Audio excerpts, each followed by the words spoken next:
By the second week of July, a hosta will tell on you. Every shortcut you took back in spring, every guess about where to plant it, every bag of fertilizer you dumped on it out of good intentions, all of it shows up now in the leaves. The plant that came roaring out of the ground in May, fat and glossy and the best-looking thing in the shade bed, is standing there in the heat with brown crisping along its edges, ragged holes chewed clean through, a sick yellow creeping up from the bottom, or that strange, streaky bruising between the veins that shows up out of nowhere and never leaves. And most folks do the same handful of things when they see it. They water more. They reach for a feeding.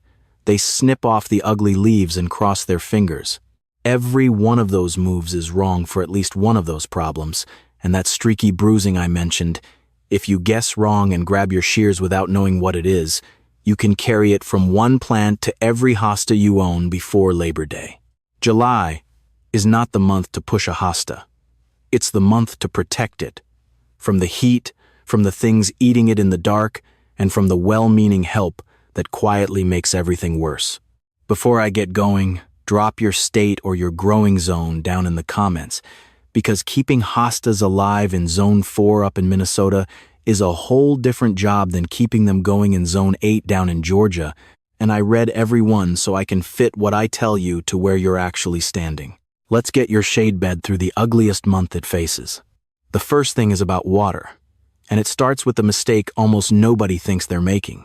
Have you ever gone out at the height of the afternoon, seen your hosta looking limp and tired, and given it a good soaking right then, feeling like a decent gardener for it? Here's the trouble. A hosta has thick, fleshy roots that live down below the surface, and what those roots want is steady moisture 3 or 4 inches deep in the ground. Not a quick daily splash that wets the top half-inch and burns off in the July sun before it ever reaches where the roots are working. That shallow sprinkle feels like care. To the plant, it's almost nothing. The roots stay thirsty, and the hosta answers with exactly the symptoms folks blame on everything else. Brown tips. That afternoon flop. A plant that just runs out of steam by August and coasts to the finish looking half its size. The number to hold on to is about an inch of water a week, given in 1 or 2 deep soakings rather than a bunch of little ones. That's the baseline for most of the country. But a hosta tucked under a big silver maple, where the tree roots are drinking every drop first, needs more. So does one sitting under the eaves of the house where the rain never actually lands, and so does any hosta living in a pot, because the dirt in a container can go bone dry between breakfast and supper on a hot day. Don't trust your eyes here. Trust your finger. Push it down 3 or 4 inches into the soil, right at the base. If it comes up dry at that depth, your hosta is already stressed even if the top looks damp and fine. And here is the part that turns a watering habit into a disease and slug problem all at once, where you aim the hose, water the ground, not the leaves, and if you can help it, never in the evening. When you spray a hosta down over the top at the end of a hot day, that water sits in the folds of those big leaves all night long in the still, warm air. And that is the exact wet, dark, cool little world a slug crawls out looking for. It's the same wetness that leaf spot and other rots ride in on. Morning water on the leaves will burn off before dark and it's forgivable. Evening water on the leaves is ringing the dinner bell for every slug in the yard and opening the door for disease at the same time. Aim low. Aim at the dirt every single time. The garden center won't push this on you, because a struggling plant sends you back through their doors, and a bottle of fungicide rings up a lot nicer than the truth. The truth costs nothing. Point the hose at the roots and walk away. If the first thing feeds the roots, the second feeds something you can't even see, and getting it wrong is how good gardeners lose plants they were sure they were helping. Down in the top couple inches of soil around a healthy hosta, there's a living crew at work. Threads of fungus finer than sewing thread, bacteria by the millions, all of them wrapped up in the root zone doing the slow work of pulling water and minerals into a form the plant can actually use. A German scientist named Lorenz Hiltner gave this crowded zone around the roots its name back in 1904. He called it the rhizosphere, and everything soil science has turned up in the 120 years since has only shown how much a plant leans on that hidden crew. Feed them, and your hosta rides out the heat. Starve them, and it's running on half a tank. The way you feed them in July is with mulch, and this is where the wheels come off for a lot of people in two directions at once. First mistake, they let the spring mulch fall apart and never touch it again. That 2 or 3 inches of shredded bark you spread in April has been rotting down and thinning out for months, and by midsummer it's a tired crust that does next to nothing. Lay down a fresh 2 to 4 inches of shredded bark, chopped up leaves, pine needles, or leaf mold around the plant. That fresh layer keeps the root zone a good 10 or 15 degrees cooler than the bare dirt beside it. It holds moisture, so you water less often, and it keeps the soil temperature from swinging wildly through the hottest stretch of summer, which is the kind of swing that stresses a hosta's roots without you ever seeing it. The second mistake is the one that quietly kills.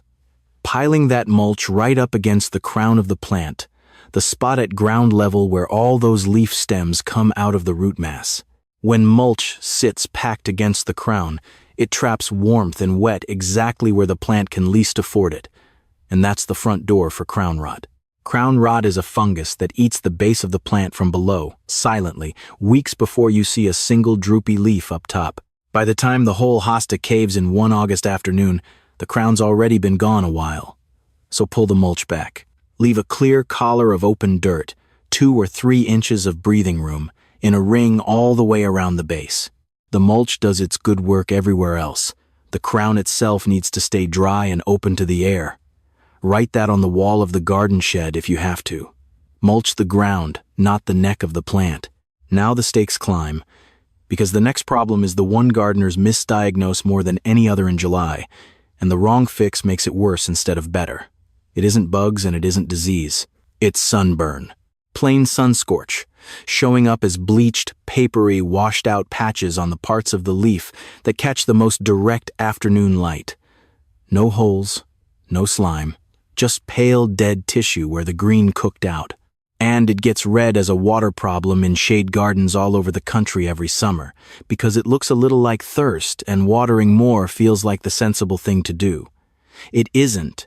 Watering a scorched hosta harder does nothing but wet the crown and invite the rot we just talked about. Here's the piece hardly anybody explains. The shade your hosta had in May is not the shade it has in July. The sun climbs higher and swings on a different arc as summer deepens, and a corner that got soft, dappled morning light in spring can be taking a full blast of hard afternoon sun by the 4th of July with nothing in the yard having physically moved. Your plant didn't wander, the sun did, and the blue hostas are the first to pay for it. That gorgeous silvery blue on a halcyon or a blue angel isn't really a pigment at all. It's a fine, waxy coating on the leaf. A bloom of natural wax the plant lays down over a green leaf underneath, and direct sun wears that wax right off. Once it's gone, the blue is gone with it, and it won't come back until brand new leaves push up from the crown next spring. Afternoon sun on a blue hosta doesn't just tire it out, it strips away the one thing you bought the plant for. The gold and yellow ones are tougher, and a little gentle morning sun actually brings their color up, but past noon in zones 6 through 9, even those get pushed past what they can take. If your hostas are scorching, go out and watch that exact spot between noon and 4 in the afternoon. That window is the whole ball game. That's what decides whether a hosta location works or fails. Which brings me to timing, and to the single most common July mistake that guarantees a weaker plant for the rest of the year and on into next spring: feeding. Late feeding, specifically. I'll say the quiet part out loud, the part most gardening channels won't. A settled hosta growing in decent soil with a little compost worked in each year does not need fertilizer at all. Hostas aren't hungry plants. They aren't chasing a big nitrogen push. Their whole way of growing, thickening the crown, spreading the roots wider, deepening their color one season at a time, is slow and patient, and gets along fine on compost alone. And if you have been feeding yours through spring, July is the hard stop. Full stop. No exceptions. The reason is baked into where hostas come from. These plants grew wild for thousands of years in the cool mountain woods of Japan and Korea, in a climate with real winters, and they're wired down deep to start shutting themselves down as the season turns, hardening off, pulling their energy back into the crown for the cold. Hit them with nitrogen late in the summer, and you force out a flush of soft, tender new growth at the exact moment the plant should be closing up shop for the year. That soft growth never gets a chance to toughen before the cold comes, and up in zones 4 through 6, where a hard frost can show up in September, it's the first thing that dies. On growth, the plant should never have been talked into making. The one small exception is a container hosta, which drains its potting mix faster than a garden bed, so one light feeding in early July, and then nothing is fine. Same patience goes for the flower stalks. Once a hosta finishes blooming, those spent stalks are just pouring energy into making seed you don't want, seed that mostly drops right where you'd rather it didn't. Snip each one off clean at the crown, the day its last flower fades, and you send those last weeks of the season back into the plant instead of into seed pods. 30 seconds a plant. Worth it. Now we get to the part worth watching twice, because this is where you learn to read a hosta leaf like a page, and where I bust one of the most repeated pieces of bad advice on the whole internet. Before you treat a single thing in July, you have to know which of 4 completely different problems you're actually looking at, because the fix for one is useless or harmful for the next. Start with slug damage. That's your irregular holes, ragged-edged, chewed clean through, usually out toward the middle or the margins of the leaf, sometimes with a dried, silvery slime trail glinting across the surface in the early morning before the sun burns it off. It shows up overnight because slugs are mollusks, cousins to the snail, and they feed after dark in the cool and the damp, then crawl down under the leaves and pot rims and any board or flat rock you've left lying nearby to wait out the day. You almost never catch them in the act. You just find the damage at breakfast. Then sunscorch, which we already covered, bleached, papery, dry patches on the sun-facing side of the leaf, no holes, no slime, and it lines up exactly with where that hard afternoon light lands. Third, and this is where people get scared, and should, foliar nematodes. You'll see yellow or brown streaking running between the leaf veins in sharp, angular blocks, and the pattern is unlike anything else that troubles a hosta. It follows the vein lines so precisely because the nematode, a microscopic worm called aphelencoides, actually swims through the thin film of water inside the leaf tissue and gets walled in by the veins. If you see those angular streaks marching between veins on several leaves, do not toss them on the compost pile. Bag them, throw them in the trash. Switch that plant to base watering only right away. Nematodes travel in the water film on wet leaves, and wipe down any tool that touched it before it goes near another plant. And fourth, the one with no cure at all. Hosta virus X. It shows up as a mottled, bled-together color, like blue ink dropped in water, washing around the veins, sometimes with the leaf surface gone puckered or lumpy or oddly ringed. There is no treatment. A plant that truly has it comes out of the ground and goes in the trash, never the compost, and every blade and pruner that touched it gets wiped down with straight hydrogen peroxide before it touches anything else, because the virus rides from plant to plant in the sap on your tools. Here's the myth buster I promised. You've read 100 times that you can keep slugs off your hostas by scattering crushed eggshells or used coffee grounds around the base, or by sinking a shallow dish of beer in the bed. Save your eggshells for the compost. Once they're wet with dew, slugs slide right over them like nothing's there, and the coffee grounds do about as little. The beer trap catches a few, sure, but it also draws slugs in from 3 yards over, so you're often importing more than you drown. What actually works costs you nothing but a flashlight and 5 minutes. Go out about an hour after dark, and you'll catch them right on the leaves, feeding in the open. Pick them off by hand and drop them in an old tub of soapy water. Do that 3 nights running while the damage is fresh, and you take out a real chunk of the local population at the one moment they're exposed. If you'd rather not, a scattering of the iron phosphate bait sold as Sluggo is the one store product that genuinely earns its keep and won't hurt the birds or your dog. Everything else in that aisle is mostly wishful thinking. Everything I've told you so far, the deep water, the living dirt, the timing, the reading of a leaf, is older than any garden center, older than the bottles on their shelves, older than most of the houses of the people watching this. The plant itself is old news. The whole family carries the name of a man, Nicholas Thomas Host, an Austrian botanist and the personal physician to an emperor, who had these plants named in his honor back in the early 1800s when they first came west out of the shady mountain woods of Japan. 200 years of dooryard gardeners in this country have grown them in the same cool north-facing corners under the same porches and maples, and the ones who kept them thriving weren't buying a thing. They watched, and they remembered, and they passed it down. Even the villain in this story has an old name. That crown rot fungus I warned you about was first pinned down and described by an American named Peter Henry Rolfs, working down in Florida back in the 1890s, and the science still carries his name today. He figured out more than a century ago what a lot of gardeners still haven't heard, that the rot loves warm, packed, airless wet against the base of a plant, which is exactly what a careless shovelful of mulch on the crown gives it. The old shade gardeners knew the shape of the answer without knowing the name of the fungus. They kept the crown open, they kept the air moving, and they went out at night.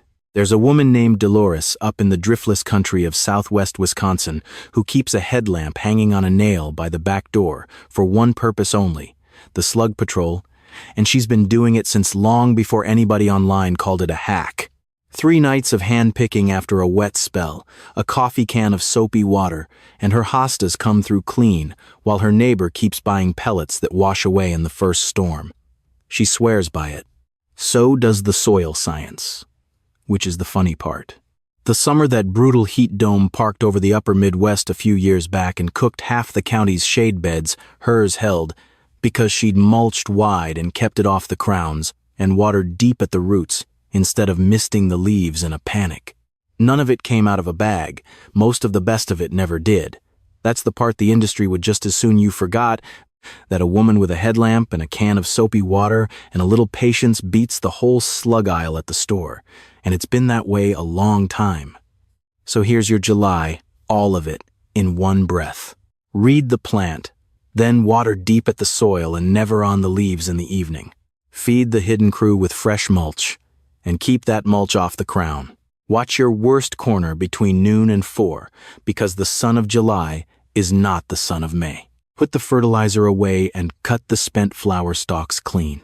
And learn to read a leaf before you treat it, because a slug, a sunburn, a nematode, and a virus each ask for a completely different answer.